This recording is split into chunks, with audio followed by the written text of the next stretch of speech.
karena itu jadi milik mereka, bukan lagi milik satu seorang gitu. Dan itu benar-benar disebutkan nyawanya hidup di dunia tak bisa gitu. Cak, tadi kan Aca bilang ini ya naik eskavator juga. Nah itu butuh belajar berapa lama dan kayak gimana sih Cak? Ulang dia. Karena memang secara waktu itu kami cukup mepet ya, 3 minggu mungkin reading dan workshop. Ya, jadi hari saya belajar main tadi, belajar nyampu dan lain-lain.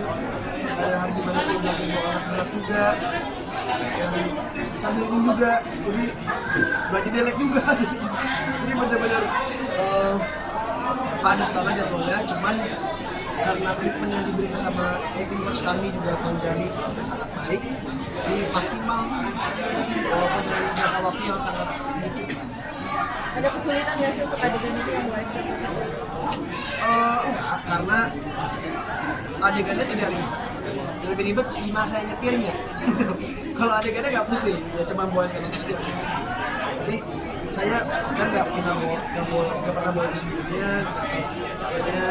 Nah itu pas saya latihan itu kalau udah pada siap lari aja deh karena takutnya terlalu kencang atau apa gitu. Mungkin bawa berapa jarak meter? Latihannya sih waktu itu berapa? 10 meter, 15 meter.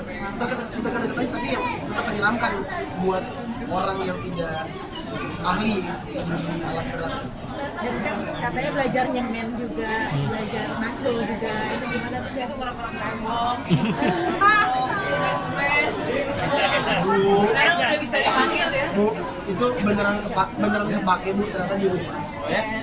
Ada beberapa yang bolong saya bisa nyemen ini. Terus sekarang berarti kamu aplikasiin di rumah juga? Iya ternyata bisa karena ya saya maaf saya tidak mengerti apa-apa soal karakter queer soal proyek saya nggak mengerti karena justru karena ketidaktahuan itu saya jadi lebih bawel ke Pak Jero. Saya bilang sama Pak Jero dari awal, Pak saya bakal bawel ya Pak, makanya kita bisa teleponan jam 1 jam 2 malam, teleponan beneran ngobrol kerjaan atau ngomongin hal lain juga banyak. Mas Terus sambil ini sambil Itu lagi ada salah satu yang namanya memberi laporan keterangan dengan kesalahan atau di kapalan atau ada yang kecelakaan accident lah masa aslinya di syuting. Sebenarnya selama syuting sih nggak ada karena aku kan memang ketika riset soal buruk proyek itu aku cari ada pembangunan apa yang lagi di dekat rumahku atau kadang pembangunan kecil ya kayak rumah doang, bikin rumah aku nanya-nanya sama mereka beneran belajar sehingga ketika nyampe di set aku tinggal aplikasikan aja, begitupun tetap dijaga sama tim art yang menurut saya mereka juga mengerti soal itu. Jadi secara accident sih nggak ada sih, kami sudah ketawa-ketawa mulu jujur maksudnya film ini. Berarti risetnya juga ada nanya ke kerja bangunan? Iya. Bakatnya sendiri main misalnya aku bersama gimana membangun chemistry-nya, membangun chemistry-nya sulit gak sih atau justru banyak pesannya yang bikin saya lihat dia tuh pokoknya cuma ada beberapa aktor yang berani ngebully aku nih. Ini salah satunya. Iya. Ini ngebully ibunya terus sih. Dibully apa tuh Bu? Iya, macam-macam deh pokoknya. Ya tapi ya gitu, ya itu memang kan menyenangkan ya, pintar. Jadi dia banyak cerita. Kayak tadi soal dia baca Bible, dia bisa baca Al-Quran juga. Jadi kita sharing gitu. Jadi aku jadi lebih memahami dia karena dia lebih banyak bawel. Jadi kan oh ya aku tinggal menerima aja nih cerita dia gini. Aku jadi tahu karakternya dia. Sama Kalista juga. Siapa? Asik. Di film ini juga cerita tentang kehilangan ya Cak ya. Nah kamu sendiri pernah nggak sih ngalamin kehilangan yang mungkin bikin dah? Ya pernah dong. Saya pernah kehilangan nenek saya baru 6 tahun lalu, 7 tahun lalu. Yang mana? Jadi kota apa yang paling dingin? Itu aja dulu deh.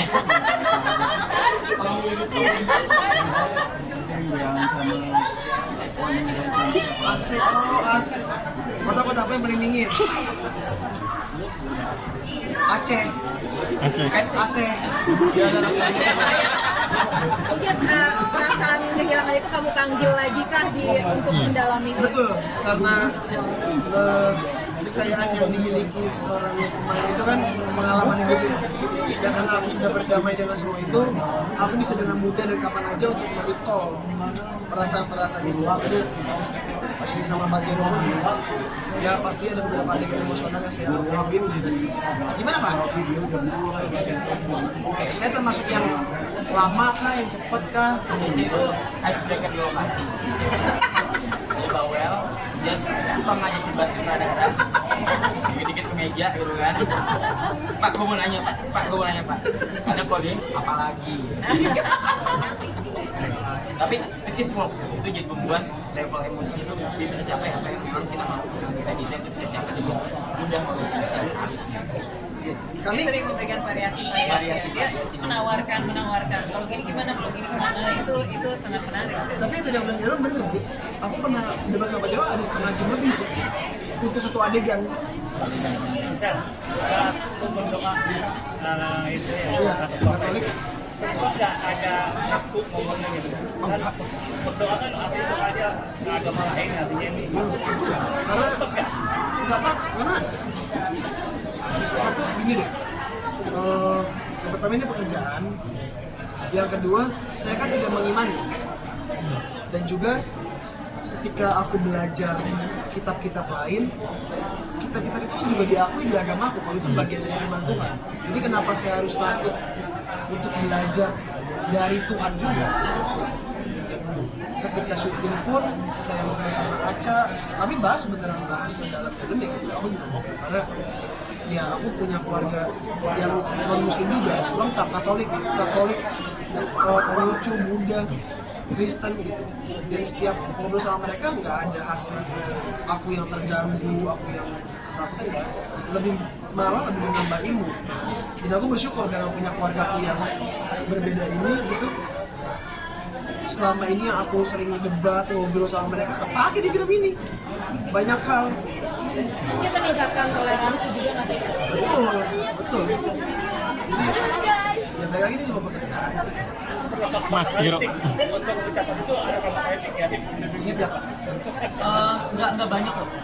Karena memang itu adegannya cukup tensi, high tensi. Jadi bukan cuma satu adegan, terus kan itu adegan masih melibatkan satu person.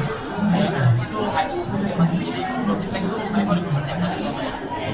Mas Jero, ini kan tadi bilang berarti kan full CGI ya, yang Jembatan Suramadu. Ini pas di awal tahu gak sih kalau bakalan ada budget besar dan Pak Diraj langsung mikir-mikir atau gimana pas awal? Kan ini pasti full CGI kan, karena kan hampir sama ya, hampir mirip-mirip kayak Final Destination yang sering saya nonton juga. Mas Jero, gimana? Ketika Pak Diraj memilih dua proyek yang menjadikan Jembatan Suramadu sebagai latarnya, resiko itu pasti udah ada di kepala saya awal. Dan aku berdiskusi dengan mereka sekarang bagaimanapun aku masih pengen lebih banyak praktikalnya dibanding pakai CG gitu. Makanya ketika membuat sebuah jembatan yang memang tidak mungkin kita sendiri di jembatan aslinya dari proses sebelumnya, aku diskusi sama CG sama kamera ini gimana buatnya tapi habis juga ada bagian elemen yang memang mereka itu bisa buat build kecuali yang fokus aku walaupun ada CG yang cukup heavy tapi tetap menunjukkan bagaimana film bisa berkelas praktikal. Bakalan di berapa negara nih tayangin? Ada rencana? Mungkin rasanya video Pak Diraj